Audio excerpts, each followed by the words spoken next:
Once again, I am trying to make a video uh, without the help of my two small children.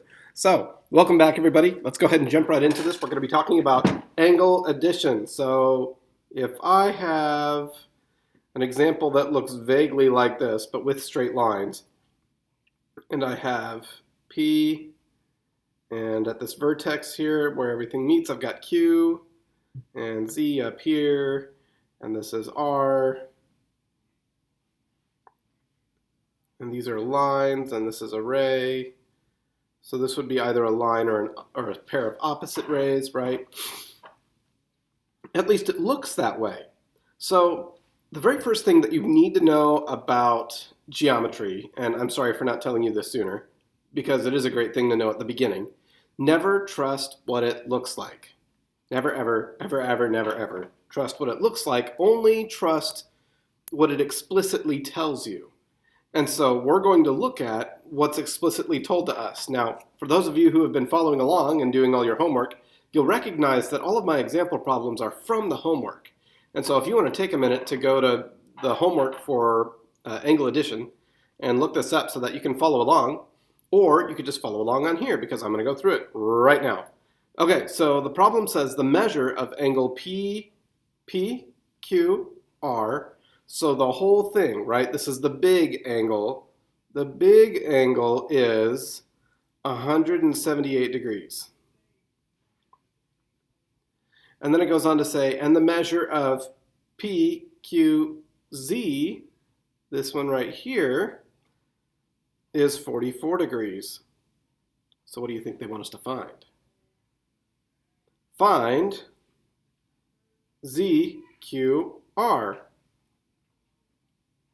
So this part right here, I'm just going to label X, because I don't know what it is, right? That's what they want us to find. So just like with segment addition, angle addition says add up the parts to equal the whole. Add up the parts to equal the whole. So go ahead and pause it and draw down this diagram if you need to, because I'm going to put the original formula that we're going to use down towards the bottom, but I may have to erase some things so that I have enough room to get everything done. So the parts, what are the parts? Well, the parts are 44 degrees and, and X, and that's going to equal this 178. Let me write this down in its most pure form. So what your actual first step would be to say is the measure of angle PQZ plus the measure of angle,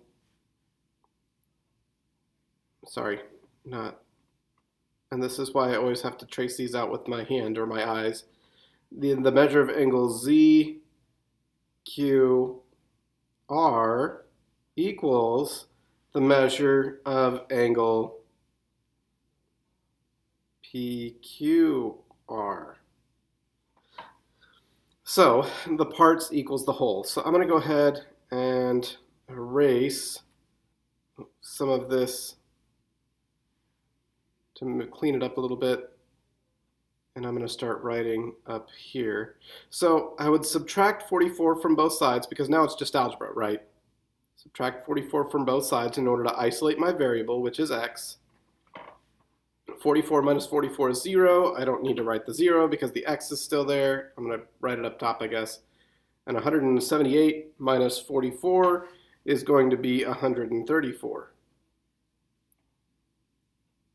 Okay, now that solves how big the measure of angle ZQR. Now originally when I said don't trust what it looks like, only trust what they explicitly tell you, I thought, just from looking at it, that angle PQR was a straight angle, meaning that it had 180 degrees.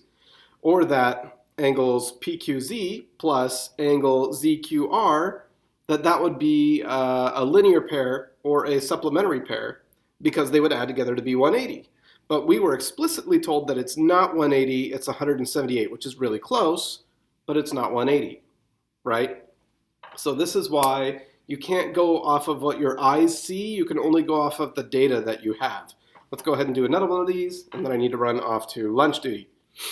So let's go ahead and do number 4.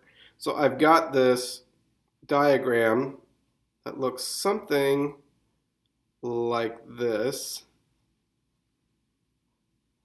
I've got J and point I, which is the vertex, and point M and point H.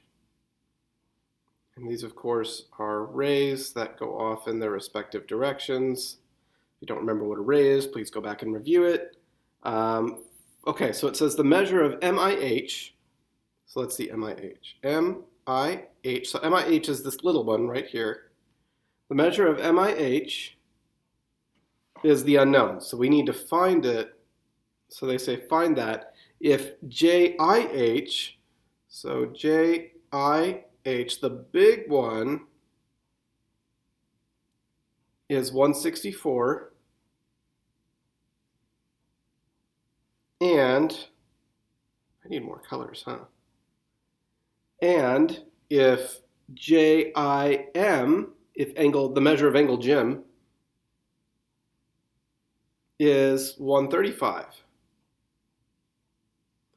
So, okay, we know that angle JIM plus angle MI, so angle JIM plus angle MIH is going to be equal to the whole thing of JIH.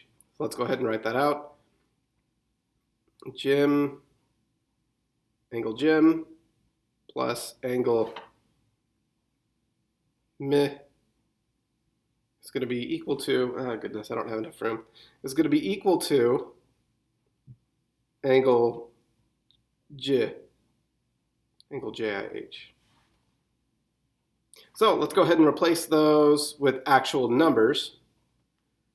Angle JIM is 135 degrees plus x, because we don't know what that small one is, x degrees equals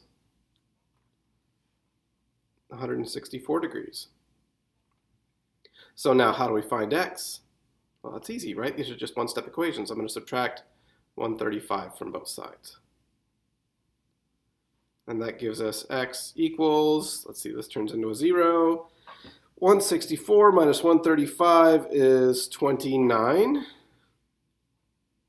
So it's 29 degrees. Now I'm doing these calculations in my head, so if you're doing them with the calculator and you get a different answer, feel free to let me know so that I can send out an email saying I goofed. Anyways, I hope this is helpful to you. Go to and do, but let me know if you need to come back and get help.